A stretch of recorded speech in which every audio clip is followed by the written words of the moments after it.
much to the Urban Bushland Council for inviting me to come along and talk today. Considering that according to the Mayan calendar, none of us should be here now. Apparently it's end of world today, or if not today, maybe the 21st of December, who knows.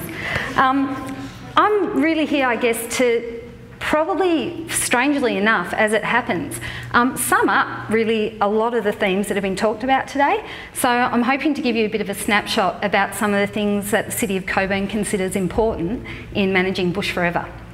Now let's just hope I get the backwards and forwards of the slides right. Let's test. First obstacle overcome. So the City of Cockburn manages a whole range of natural areas. Cockburn is it's a growth council. I think most of you who live in this area, you've come to Murdoch today. You can see the kind of things that are happening around here. There's quite a lot of development. There are also some great natural areas that still exist, but certainly there's a lot of pressure on these sorts of places. The green that you can see on the screen behind me indicates the reserves, within the City of Cockburn that are actively managed. So the City of Cockburn has overall actually over 1,000 hectares of natural areas that we manage.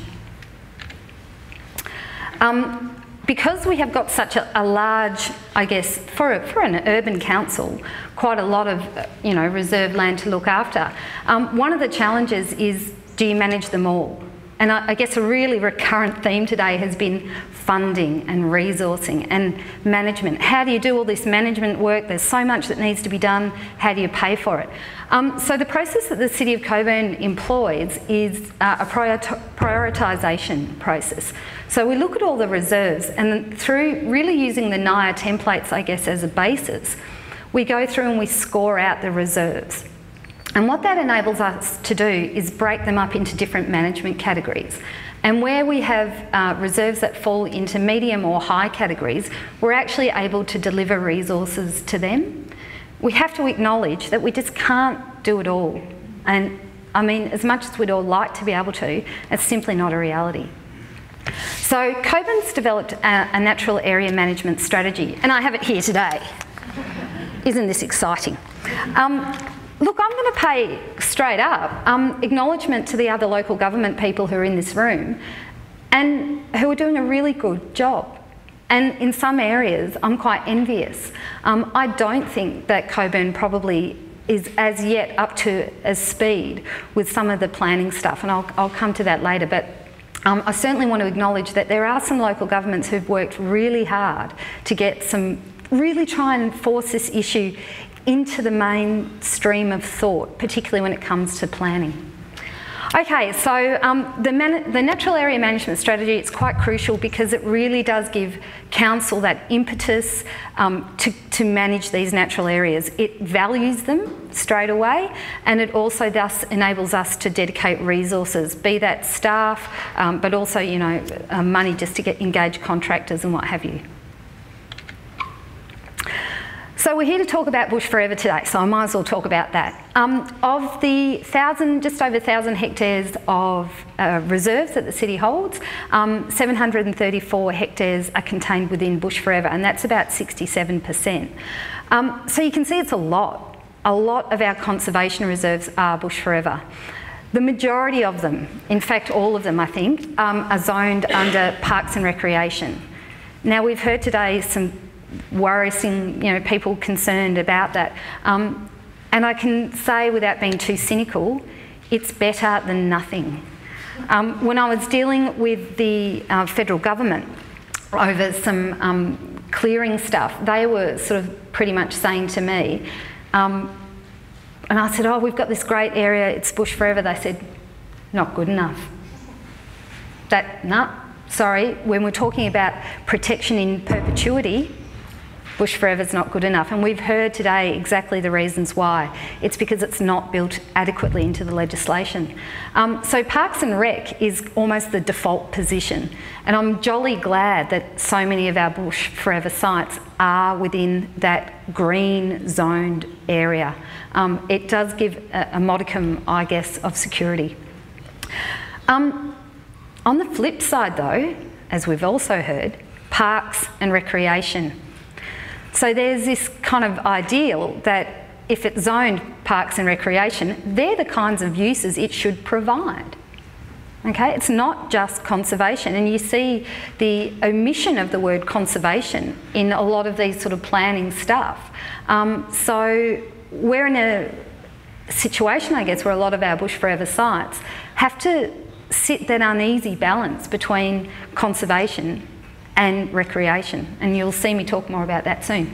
And large numbers of them are associated with conservation category wetlands. This is a bit of a picky. Woodman Point Regional Park, coming through into the Beelia Regional Park, coming into the Jandakot Regional Park. You can see these are the Beelia wetland chain that we have here. This is strongly where you're seeing the Bush Forever come into play. All the pink is Bush Forever. So it gives you a bit of an idea. The green are the areas that are actively managed by the city. So you can also see that we have some neighbours, mainly deck, okay? And also, of course, to the north, City of Fremantle, City of Melville, City of Armidale, City of Kwinana. And believe it or not, we actually try and work together from time to time. Doesn't always work, but we try. And a lot of that comes through building relationships. And most of us, sometimes I feel like I want to have a get-together local government depression session where we all come together and we just spew out all the frustrations that we have, especially those of us who are environmental officers. And we share a lot of the common problems, and we share a lot of the problems that you folks out there in this room, particularly community members, have talked about today. Most people who work in local government have got a finger in a community pie somewhere. I've put in quite a few submissions regarding Point Perrin, but not City of Cockburn. So, you know, familiar threats, and that's why we have to talk to one another. We've all got these threats, so there's no need for me to go through them. We all know these, but like the back of our hands. The issue is, how do we convince people that they need to really value these sites, so to give, again, more impetus for us to continue good management. So the human conservation, and this is where it really does get tricky. There's an expectation in the community about some of these natural areas. And the problem is those expectations are not consistent. So what George, blogs down the road thinks about his bushland patch and what Marjorie across the other side thinks are very rarely the same thing. And that is really where local government is very much stuck in the middle. The human needs, it is important at some level to buy in for your community to actually feel like they can connect with these spaces. If you don't have that, they become immediately fearful of it. They have an amazing array of myths associated with it. For example, every criminal lives in the bush, don't you know? They don't live in homes, not at all. They're absolutely going to jump out at you if you dare walk through there. And, it's these sorts of things that it's because people become disconnected. I mean, we look at the shift, I guess, away from having backyards, even small things like this. Increasingly, we're seeing that disconnect, and so people are naturally fearful of the unknown. Dogs. People want to walk their dogs. Who here has got a dog in the room? Put up your hand. Let's see them. Yeah, there's plenty. And you want somewhere to walk your animal. So again, here we have a conflict. Amenity. Most people want things to look nice. I had this wonderful resident, very enthusiastic, very keen, call me the other day and say, there's a pond, a lake around her area. The water's very dirty. What can you do about this? And I thought, well, crikey. So I went out there and we had a meet and we talked about it, and of course there's nothing wrong with the water. It's fine, it's just not blue. But again, as for people in this room, we all go, oh, God, come on. But the reality is that most people out there, again, they have become so disconnected from their natural environment that they really don't know what's normal anymore. And honestly, they can't see a flower unless it's got a, interflora attached to it. We've touched very briefly on climate change today, and I'm not going to bang on about that too much, other than to say I can really tell you that this is something that is driving some very great and new ways of looking at vegetation. I actually came from a session earlier this week looking at thermal imaging, and what we're trying to do is isolate heat island effect within the urban area to try and propel more natural areas, but also street tree planting and things like that. So this sort of whole climate change stuff is actually going to have a lot of weight behind it eventually, once the methodologies are all sorted and we all know where we are. Active open space. Look, this is a really, really big issue. Curtin recently released a report, I think kind of under the sort of direction of the Department of Sport and Rec, about public open space, particularly active open space, and they found that there was insufficient to meet the needs of the growing Perth community. And do you know what they then promptly did? They blamed it on Bush Forever. Quite seriously, they actually said that because of places like Bush Forever, that was holding up land. That was binding up land that could be used for active open space. So this is when we talk about overarching government leadership, even more than anything, we actually need all of the bits of government to be talking to one another, not just, hassling out the Department of Planning or Department of Environment and Conservation. It really does need to come from a whole of government sort of perspective. Conservation needs, and so reciprocally we have these conservation needs, and the conservation needs are, we need nice big large intact areas, we want a diversity of species, we want connectivity across the landscape, ecological linkages, we've heard about that today. Yeah, awesome.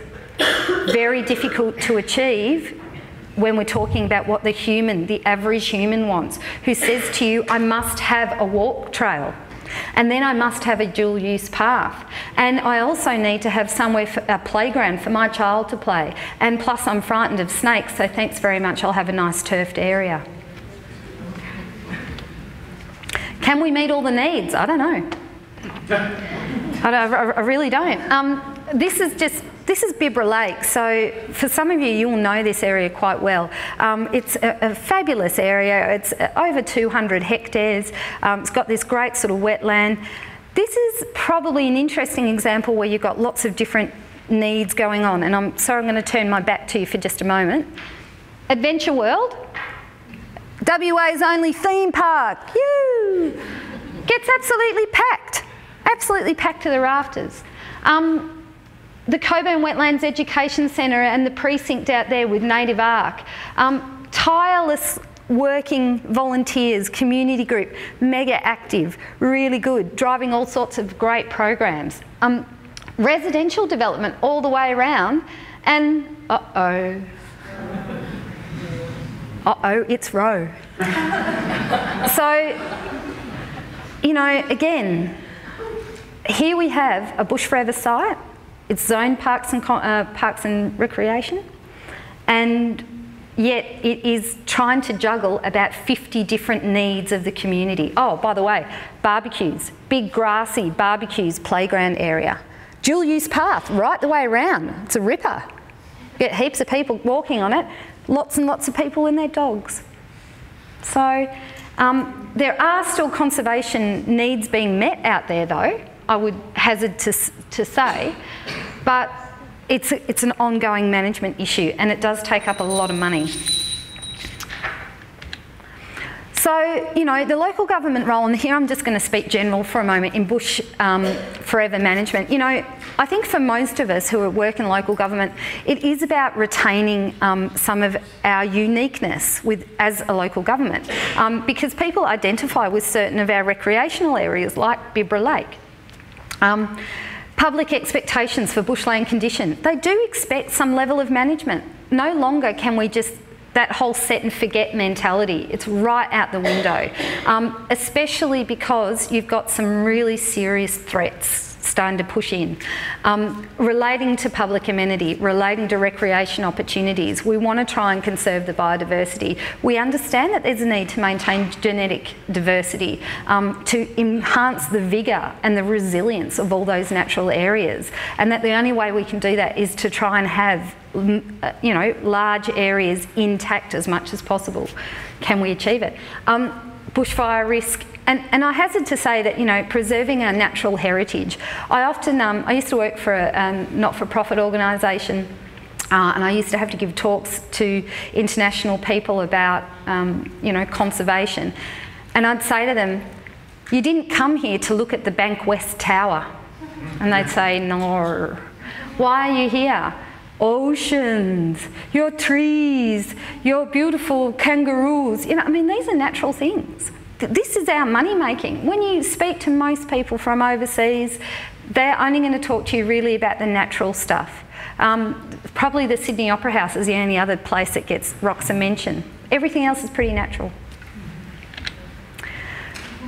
Righto, it's the elephant in the room. Look, you guys have heard enough about planning today, I think. There's been a lot of talk about planning. We all recognise it's really important. We all recognise there are shortfalls. The City of Cockburn is certainly trying to work very hard to improve some of our planning mechanisms.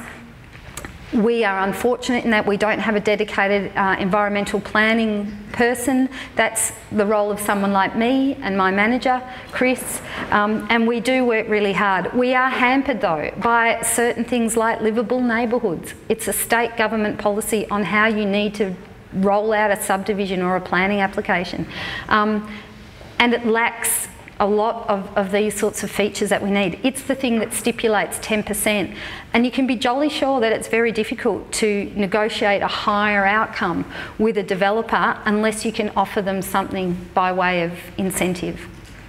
I will mention that things like wetland buffers and bushfire protection zones are really going to be quite interesting for the future in terms of planning. Bushfire protection zones, that may or may not be a big worry for some of us. The city has also developed a conservation zone within the town planning scheme, but unfortunately I'm sad to say it hasn't been rolled out yet, although I've been told by our strategic planning manager that it will probably go into place next year with a particular division, development. Okay, some of the broader threats from the planning perspective, again, it's all the stuff we've already talked about today, and in particular the incompatible planning and development when we're talking about trying to retain natural areas. I really do applaud the work of anyone who's gone down the road of having a local biodiversity strategy. The stuff that Serpentine Jarrahdale are doing is outstanding. City of Wanneroo are really pushing the envelope as well, so are a range of others. So I think that's also a good benchmark for other local governments to work towards, and if one local government has achieved it, why not all? And I think we can start to use that as leverage. Very quickly, case study one. I'm going to give you two case studies. One is kind of easy, one's kind of hard. Banksia Eucalypt Reserve. It's out in Atwell or Auburn Grove. It is a Bush Forever site. It's now 40 hectares. We've actually been able to amalgamate a smaller section into the bigger lot. We've been able to put it into the Jandakot Regional Park, which again offers just another little bit of this is precious, we kind of need to look after it. It was part of a development process. They, through a negotiated planning solution, lost a section of it, which I can go back to and show you, and that was put towards the management of several threats within the reserve. The reserve is in excellent condition. It's very, very good quality, but guess what? It's got walk trails in it, and it's got fencing, and it's got things that make it open to humans, open to the public. People can go in there and see a great bit of bush. And I think this is one of the problems that we face now. If mostly what people are seeing is pretty ordinary, they think the whole lot's pretty ordinary, and that really depletes their appreciation of what they're looking at. So that's what it used to look like. So that's the critical, wrong one. That's the critical point to look at there, okay? And if I just go back You can see what's happened. And there too, okay? But we got this smacked in there. There is currently a lot of talk about what's going to happen here. Again, there's a conservation category wetland down there, and we're in negotiation to try and lock that up a fair bit if we can. And that's what the structure plan looks like. So I just want to quickly touch on opportunities. Okay, so it's like I said, it's awesome if you've got high quality bushland, it's so much easier to just maintain. So we recognise that if it comes in ranking really high through our prioritisation process, we're able to get right onto it. We have dedicated staff. We're very fortunate in the City of Cockburn, we have dedicated bushland maintenance officers. We're very strong on community engagement. We're very strong on Indigenous involvement, and here you can actually see, I took a guided Indigenous wildflower walk back in September. That's the fabulous Marissa Verma. Just having a great time connecting with people about Indigenous and cultural uses of those areas. And people want to know. People actually are really excited, but you've got to give them the way in. And that's where I think local government plays a critical role. We give people the way into these areas. We give them the way to connect back to those areas in a safe kind of, you know, lovey-dovey kind of way. It's great. Education, massive on education, and we have a dedicated environmental education officer. And we are providing recreation opportunities. They're passive, by and large, particularly for this particular reserve. Yangebup Lake, I'll be really fast. Yangebup Lake, some of you know it. It's a big water body. It's out in Yangebup. It is hard. Hard. A lot of bush forever sites come to us in less than beautiful condition. They are suffering from previous historical land use which was inappropriate. Things like tanneries, wool scourers, all sorts of things. They've got contaminated soils. They've got huge amounts of pollution in the water. Yangebup Lake is a problem child. It's an important wetland system, but it is part of the South Jandakot drainage scheme. It takes a lot of stormwater. It has high nutrient flows. It's got problems with blue-green algae. 50% is in a degraded condition. It's a lot of work to look after.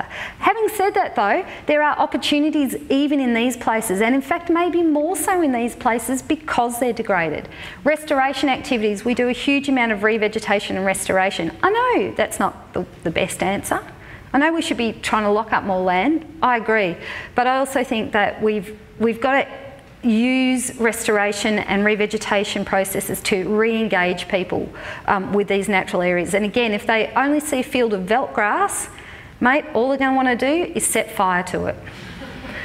Community partnerships, huge influence with community partnerships and offsets, which we have had to do, and we have used the opportunity to restore some of the really degraded areas using offset money. See, blue-green algae. I wasn't fibbing. Oh yeah, that's not pretty, is it? But that's really important, that area. Okay, look, there's major issues, there's midge. People want us to spray midge. Get out there with a helicopter, blast the whole joint. So in summing up, and it really is summing up, believe it or not, we're able to provide long-term management. This is something that I think local governments have got a role in. We're not subject as much to the political fluctuations that a state government agency is. We've got resource and capability to a point, and admittedly, different local governments, different sizes are going to be smashed around a bit like that. Community capacity building, great education opportunities, linking with research, staff, resources, planning input. Thanks very much. Yes, sorry. With your area that's in good condition and that you have public walking trails through, do you have dieback information panels at every access point and brush off your shoes? And do you have that kind of thing there? We do. And in fact, we have limestone. Most of our paths now are limestoned, as well as the dieback signage. Unfortunately, to be honest with you, the whole brushing of the shoes, it doesn't really work. Most people don't understand dieback enough in the broader community to really get that take-home message. We're actually going to install a Fido 1000, which has been used down in Walpole, and that I think is neat, even if it's only from an education perspective, because you walk in, you press a button, bleach shoots up at your feet, and you know, it's all exciting, and it's a mechanical thing, and people love mechanical kind of stuff, you know, they're into it. And this is what I mean, you actually have to think about what's going to engage people with those areas. If it's just a brush on a bit of string, they're going to go, this is a joke, mate, come on kids, let's go. Is the City of Cockburn planning to undertake a local biodiversity strategy? Yes. Where's that? Next year, I pushed it for this year and didn't quite get up, but I think with some of the great work that's happening around, and also the city's just won the Most Sustainable Cities Award, and I think that needs to be in Australia, but that will be leverage again, and that's what we keep doing.